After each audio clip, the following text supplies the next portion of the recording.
All right, we want to solve this triangle, so that means find all the missing side lengths and angle measures. Start with the angle because that's nice and easy. So we got 90 minus 28 is going to leave me with 62 degrees for this angle measure.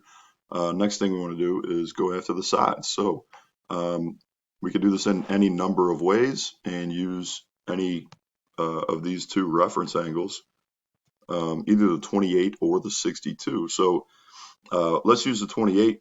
I've got the adjacent side to the 28. So just a reminder, our little acronym helps us remember which trig functions relate which side ratios. So I've got the adjacent, and let's go after the opposite first. So AC we're going to go after.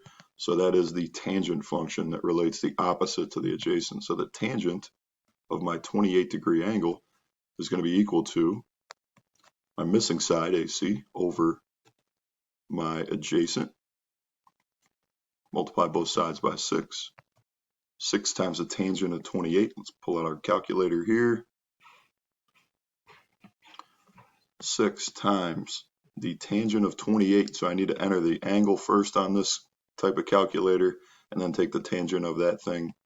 And notice how I use the parentheses in order to do that. So I got, check your syntax up here, 6 times the tangent of 28. That's exactly what I want.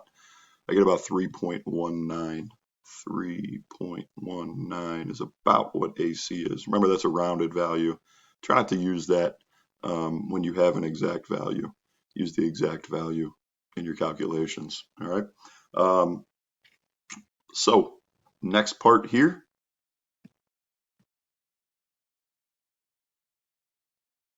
We want to figure out AB.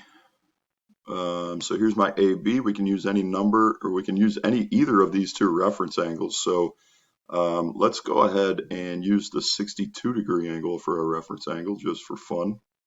So here's my reference angle. I know the opposite, and I'm trying to find the hypotenuse. All right, so opposite to hypotenuse, that's the sine function. The sine of my 62-degree angle is going to be equal to the opposite compared to my hypotenuse, which is my missing side.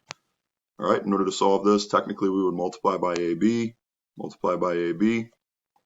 and then divide by the sine of 62 in order to get AB by itself.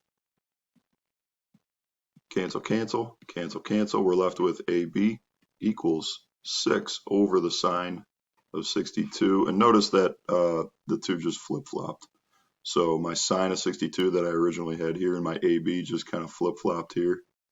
I don't need to see all this step. You could skip right ahead to this step.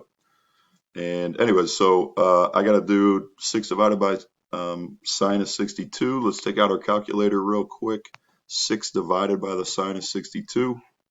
6 divided by, use your parentheses and enter on these calculators, enter the angle first.